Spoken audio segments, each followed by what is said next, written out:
Most educators would agree that a key goal is to prepare students for college and career. But what exactly does that mean? In Fast Company, Lydia Dishman reported about the jobs of the future. She asked an 18-year-old what kind of job she was expecting to get after she got out of college, and the response was surprising. "I don't know," she told me. "I don't think it's been invented yet." She's probably right about that.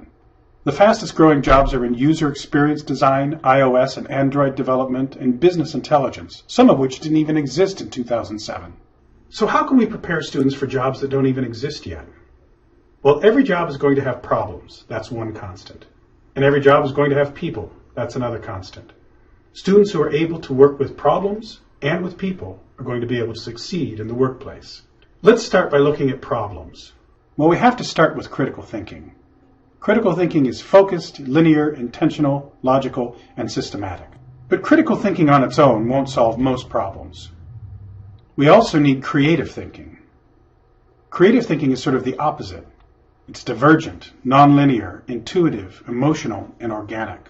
Students who are able to think critically and creatively are able to solve problems. They start on the critical side by defining the problems they need to solve. Then they move to the creative side, brainstorming solutions. Afterward, they plan and research their solution. Next, they develop the solution.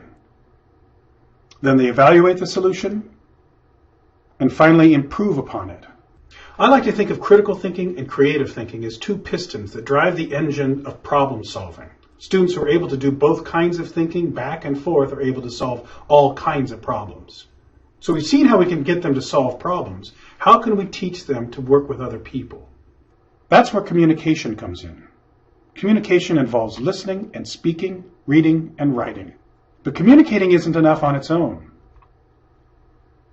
Once you've communicated ideas, you also need to work with other people to get those ideas accomplished. That's called collaborating. It involves deciding, delegating, producing, and reporting. Working in a group to accomplish a goal. So once we put collaborating, communicating, creative thinking, and critical thinking together, we have the ability to solve problems and to work with other people to do so.